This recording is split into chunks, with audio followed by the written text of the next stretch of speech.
크리스웰이라고 하는 분의 글 가운데 이런 내용이 있었습니다. 그가 세계 제2차 대전이 끝난 직후에 영국에서 프랑스로 이민을 가려고 하는 사람들 대열에 함께 끼어 있었는데 옆에 있는 한 여인과 대화를 하게 되었습니다. 그 여인은 엠마 존슨이라고 하는 여인이었었는데 남편과 딸과 함께 이제 비행기 폭격이 멈출 새 없던 그 영국의 한 지역에 살고 있었습니다. 어느 날 비행기의 폭격이 바로 그녀 집으로 가해져 가지고 남편은 세상을 떠나고 딸아이는 이마 부분부터 뒷부분까지 긴 상처를 얻게 되었습니다. 집은 완전히 부서져 버렸습니다. 그런 얘기를 하니까 크리스웰이 참 안 됐군요. 참 안타까운 일이 일어났네요. 라고 이제 위로를 하려고 했습니다. 그때 그녀가 이렇게 말합니다. 아닙니다. 저를 동정의 눈길로 바라보실 필요는 없습니다. 우리보다 더욱 심하게 다치고 죽은 사람이 수천 명에 달합니다. 저희 가정은 그나마 나은 편에 속합니다. 선하신 하나님께서 은혜를 베푸셔서 저희 재산 중에 타자기 하나를 남겨주셨습니다. 그래서 저는 타자 치는 일을 했습니다. 머리를 다친 딸아이를 옆에 누이고 저는 밤늦도록 타자를 쳐서 우리의 생계를 꾸려왔습니다. 라고 말하면서 오히려 자기를 동정하는 크리스웰을 놀라게 했습니다. 타자기 하나에서 행복을 찾았던 것입니다. 놀랍지 않습니까, 여러분? 주님의 은혜를 입은 사람, 그리스도를 아는 지식에 자라가는 사람은 세상 사람들이 생각하지 못할 생각을 가질 수 있고 세상 사람들이 맛보지 못하는 기쁨과 평안을 지닐 수가 있습니다. 그리스도의 다시 오심을 기다리며 사는 사람들이기 때문에 그렇습니다. 이 세상이 전부가 아니고 주님이 예비하신 새로운 세계가 있다는 것을 확실히 믿기 때문에 그렇습니다. 성도 여러분, 기독교의 가르침에는 여러 가지 중요한 주제들이 있습니다. 여러분이 다 잘 알고 있는 대로 창조라고 하는 내용이 있고 타락, 죽음, 예수님이 세상에 탄생하셨다. 예수님이 공생에 3년을 지내셨고 십자가에 죽으시고 부활하셨다. 예수님이 승천하셨고 성령님이 임하셨고 주님의 재림이 있을 것이며 새하늘과 새 땅이 우리에게 예비될 것이다 라고 하는 내용들, 이런 것들이 이제 기독교의 핵심 주제들입니다. 그럼 우리는 지금 어디쯤 와 있다고 생각합니까? 이 많은 주제들 안에서 지금 어디쯤 와 있다고 생각됩니까? 그렇습니다. 마지막 단계에 우리는 서 있습니다. 이제 주님의 재림과 그 이후에 펼쳐질 새하늘과 새 땅을 기대하면서 믿음 생활을 하고 있습니다. 그런데 그것은 우리가 처음 그런 생각을 갖고 있는 것이 아닙니다. 이미 예수님의 승천을 맛보았던 사람들, 성령이 강림하시고 교회가 탄생하던 때부터 지금까지 모든 성도들이 주님의 재림을 그렇게 고대하며 기다리고 있습니다.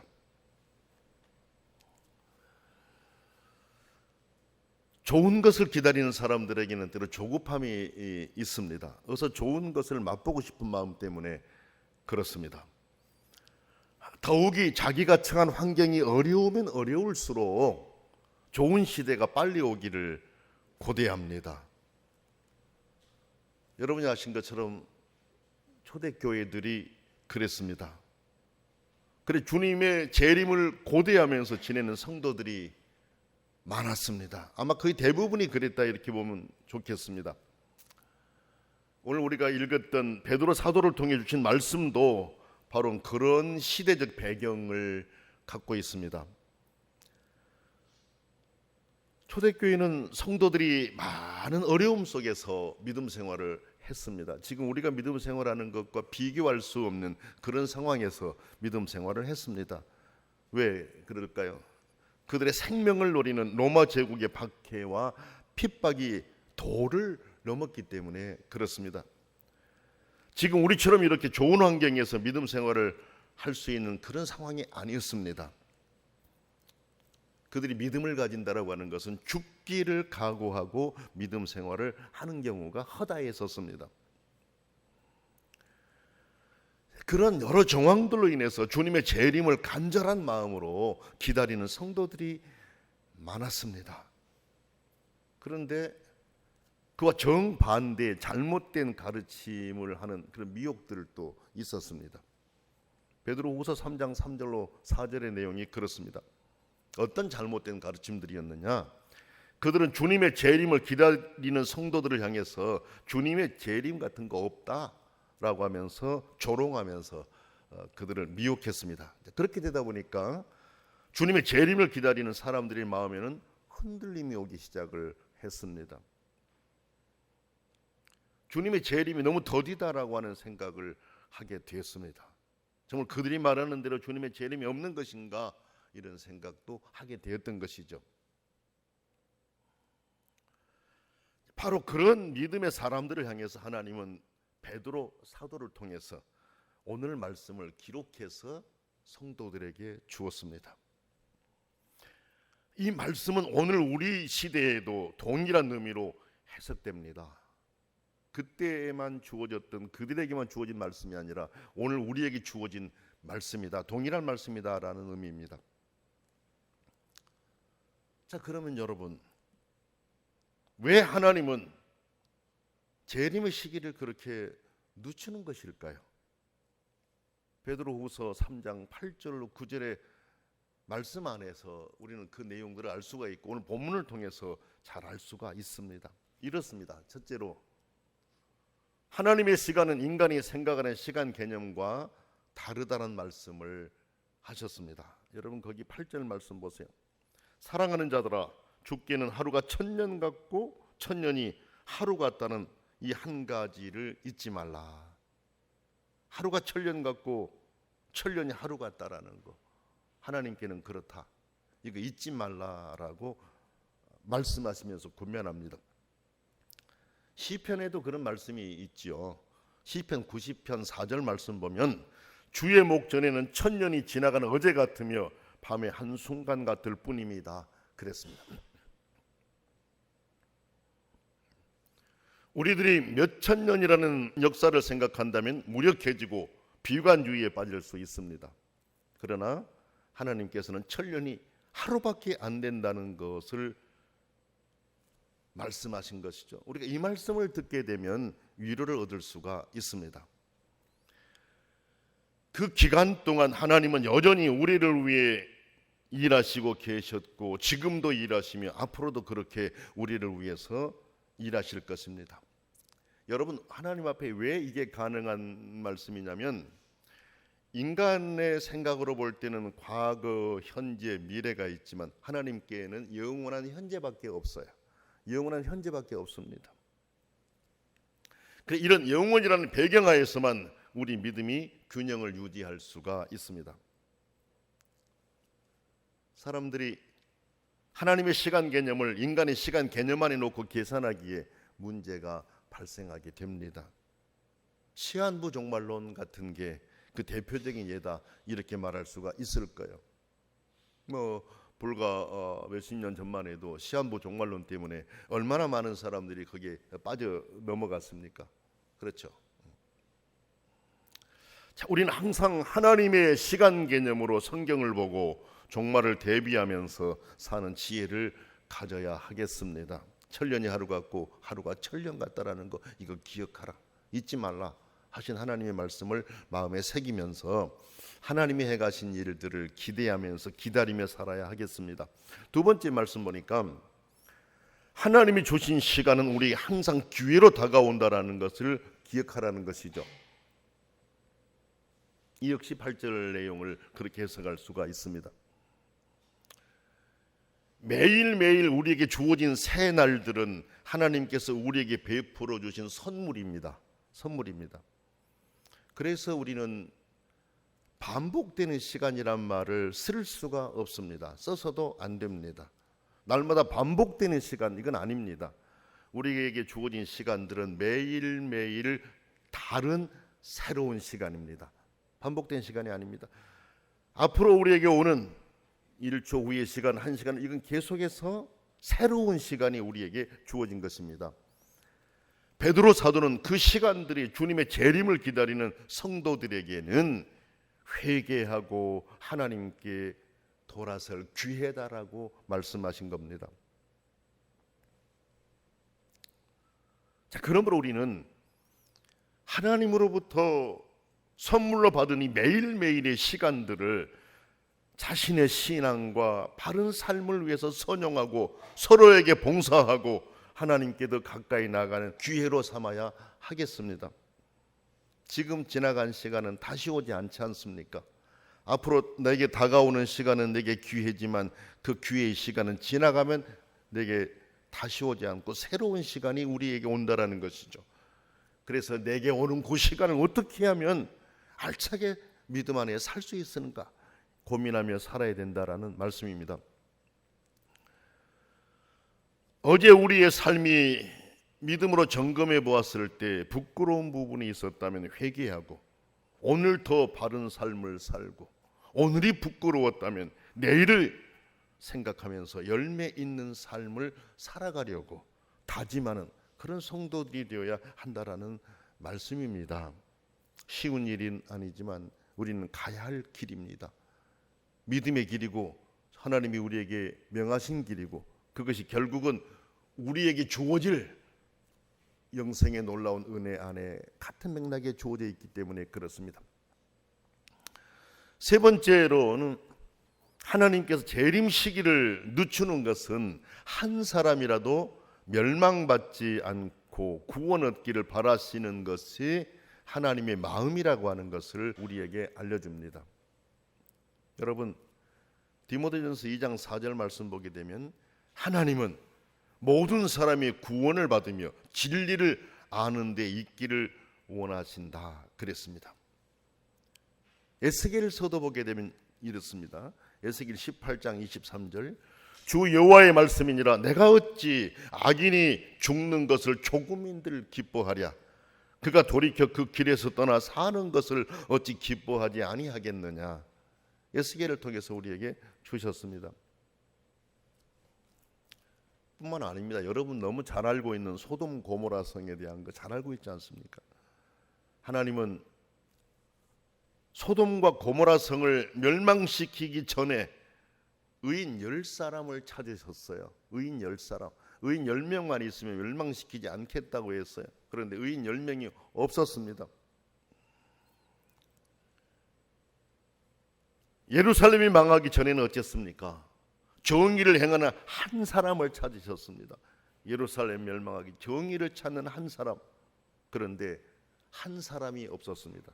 소돔과 고모라 성보다 더 타락했던 예루살렘의 모습을 우리는 예레미야서를 통해서 들을 수가 있습니다. 소돔과 고모라의 10명 찾았고 예루살렘에 한 명을 찾았어요. 있으면 멸망시키지 않겠다라고 말씀하신 거 아닙니까? 그만큼 하나님은 한 생명을 소중하게 여기시면서 구원 얻기를 기다리고 계십니다.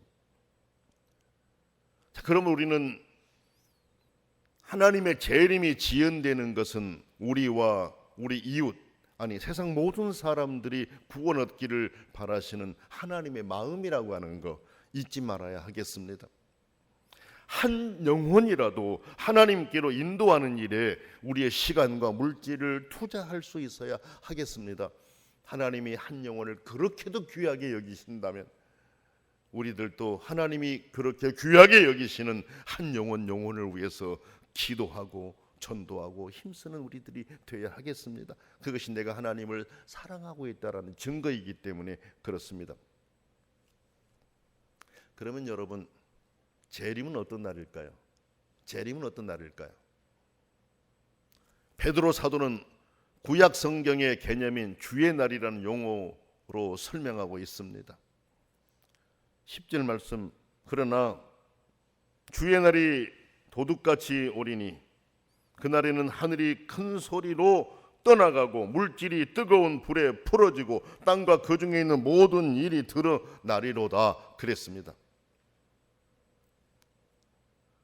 주의 날은 구약 예언서 전체에 흐르는 개념입니다.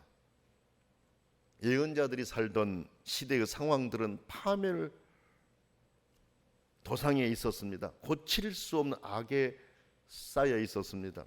그래서 그 시대가 역전될 수 있는 길, 오직 한 길, 그들이 기다리는 거 하나님의 개입이었습니다. 하나님 아버지가 개입해야만이 가능하다라고 생각했습니다. 하나님께서 개입하셔서 역사 안으로 들어오시는 그날이 바로 주의 날이다 라고 그들은 믿으면서 외쳤던 것입니다. 10절을 보니까 오늘 말씀, 주님의 날은 도둑처럼 갑자기 온다 그랬습니다. 그날에 하늘은 요란한 소리를 내면서 사라지고 천체는 타서 녹아버리고 땅과 그 위에 있는 모든 것은 없어지고 말 것이다 그랬습니다. 주의 날은 예고 없이 오는 날이다라는 것이죠. 그날은 공포의 날입니다. 믿지 않는 사람들에게는 공포의 날입니다. 그날은 의인은 하나님의 상급을 받는 날이지만은 죄인은 심판을 받는 날이기 때문에 그렇습니다. 예수 그리스도를 믿는 사람들에게는 상급받는 날이지만은, 하나님의 자녀들에게는 상급받는 날이지만은, 그렇지 않는 자들에게 심판의 날이에요. 구약의 예언자들은 주의 날을 여러 가지로 예언하고 있습니다. 이사야 13장 9절 말씀 보게 되면 여호와의 날 곧 잔혹히 분냄과 맹렬히 노하는 날이 임하여 땅을 황무하게 하며 그 중에 죄인을 멸하시리라 그랬습니다. 또 요엘서 2장을 보게 되면 1절 2절에 여호와의 날이 이르게 됨이라 이제 임박하였으니 곧 어둡고 캄캄한 날이요 빽빽한 구름이 끼인 날이다. 심판을 예고하신 말씀입니다.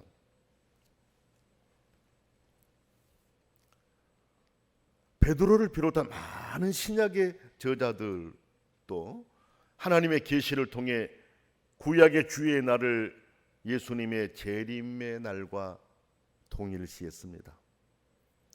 그래 여러분, 역사는 끝이 있습니다. 하나님의 개입인 주님의 재림이 있습니다. 그때가 다가오고 있습니다. 우리는 준비해야 하는 시기에 살고 있습니다. 주님의 다시 오심은 피할 수 없는 현실이기 때문에 그렇습니다. 여러분, 이 세상 안에도 도처에 악이 행해지고 있습니다. 악한 생각을 가진 권력자들, 독재자들이 얼마나 많은 사람이 피를 흘리고 있습니까? 그러나 역사를 한번 보시면은 그렇게 강하고 힘있고 강대했던 사람들이 지속게 힘을 가졌었느냐? 아닙니다. 무너져 내려버렸습니다. 하나님이 개입해 들어오셔서 심판하시기 때문에 그러는 거예요. 저는 세계 도처에서 일어나고 있는 전쟁을 보면서 진정으로 악을 자행하는 사람들, 과거 역사 속에 하나님이 개입하셔서 해결하셨던 것처럼 하나님이 개입하셔서 해결해 주십시오라고 기도하고 있어요. 주님의 재림 끝나기 전이라도 언제든지 주님은 세상 안에 개입하셔서 역사하신다라는 거 잊지 말아야 됩니다. 11절을 보면 이렇게 모든 것이 파괴될 것이니 여러분은 어떻게 살아야 할지 알려주고 있어요. 거룩하고 정결한 생활을 하면서 하나님의 심판날을 기다릴 뿐만 아니라 그날이 속히 오도록 힘써야 할 것이다 라고 했습니다. 거룩한 행실과 경건함, 그날을 사모하는 마음, 주 앞에서 점도 없고 흠도 없는 평강 가운데 나타나기를 힘쓰라, 이렇게 말씀하고 있습니다. 주의 재림을 기다리는 그리스도인들이 어떻게 이 시대를 살아가야 될지를 우리에게 알려주신 말씀입니다. 그날이 오면 하늘은 불타 없어지고 천체는 타서 녹아버릴 것이다 라고 했죠. 그러나 우리는 하나님의 약속을 믿고 새하늘과 새 땅을 기다리고 있습니다. 거기에는 정의가 깃들여 있습니다. 오늘 말씀을 쭉 보세요. 사랑하는 여러분, 여러분은 그날을 기다리고 있으니만큼 티와 흠이 없이 살면서 하나님과 화목하는 사람이 되도록 노력하십시오. 그랬어요. 그리고 우리 주님이 오래 참으시는 것도 모든 사람에게 구원받을 기회를 주시려고 한다라는 거 생각하라. 이렇게 말씀하고 있습니다. 오늘 말씀 마지막 부분에서는 사도 바울을 통해 주셨던 말씀을 베드로가 이렇게 인용하면서 말씀하고 있어요. 15절, 16절. 또 우리 주의 오래 참으심이 구원이 될 줄로 여기라. 우리가 사랑하는 형제 바울도 그 받은 지혜대로 너희에게 이같이 썼고라고 하면 16절 말씀 보세요. 바울은 어느 편지에서 이런 말을 하고 있다라고 내용을 요약하고 있죠. 그러나 그 중에는 이해가 어려운 대목이 들어있어서 무식하고 마음이 들떠있는 사람들이 성경의 다른 부분을 곡해하듯이 그것을 곡해함으로써 파멸을 불러들이고 있습니다. 그런 내용이죠. 그러면서 사랑하는 여러분은 이것을 미리 알고 무법한 자들의 속임수에 빠져들어가 자기의 확신을 잃은 일이 없도록 조심해야 합니다 라는 말씀을 인용하면서 하고 있습니다. 여러분이 우리의 주님이시며 구세주이신 예수 그리스도의 은총을 입고 또 그분을 알므로서 계속 자라나기를 바랍니다.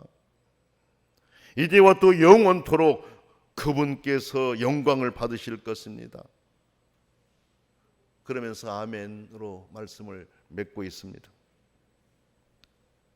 성경이 유기적이라고 하는 것을 알 수 있잖아요. 사도 베드로를 통해서 하나님이 쓰게 하셨지만은 사도 바울의 그 내용들까지도 이렇게 유기적으로 서로 우리에게 인용되면서 전달되는 것을 볼 수가 있습니다. 어떻게 해서든 어떤 과정을 통해서든 성도들에게 유익을 주기 위해서 그런 거 아닙니까? 성도 여러분, 우리가 주님의 재림을 기다리고 믿음의 길을 가는 동안 때로 잘못된 가르침으로 인해 유혹을 받아 넘어질 수도 있는데 그것을 경계하고 있습니다. 우리는 내가 믿는 이 진리, 예수 그리스도를 통한 구원의 진리를 끝까지 잘 붙들고 주님의 오심을 기다리며 사는 신실한 성도들이 되어야 합니다. 하나님이 그리 말씀하시기 때문에 그렇습니다. 로마의 콘스탄틴 황제의 아버지였던 그 왕, 부왕 콘스탄티누스라고 하는 황제가 있었었는데, 황제가 즉위하고 보니까 주요 기관에 그리스도인들이 많다라고 하는 이야기를 들었습니다. 그걸 알았습니다. 그래서 콘스탄티누스가 이렇게 얘기합니다. 둘 중에 하나를 선택하라. 여러분들의 직위를 선택하든지 그리스도를 선택하든지 선택하라 그랬어요. 그러니까 대부분의 사람들이 공직을 버리고 나갔습니다. 그리스도를 선택했습니다. 그런데 몇몇 요직에 있는 사람들은 반대로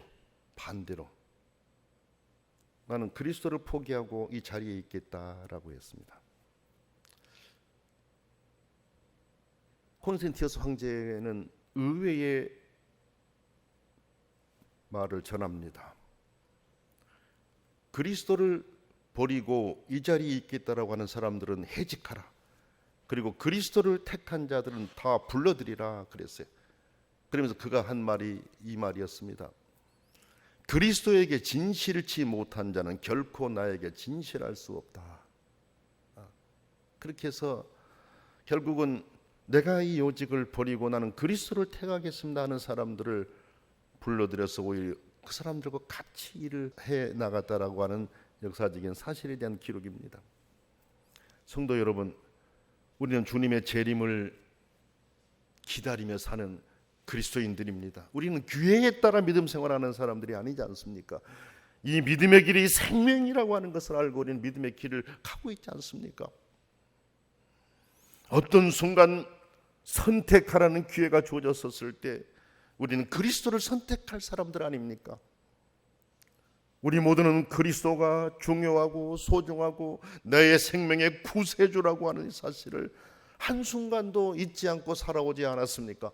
지금까지도 그렇게 믿음의 길을 잘 살아왔으니 이 대림절 기간을 보내는 동안 더 우리의 믿음을 확고히 하고 그리스도께 보다 가까이 나가는 그런 믿음의 성도들이 될 수 있기를 원합니다.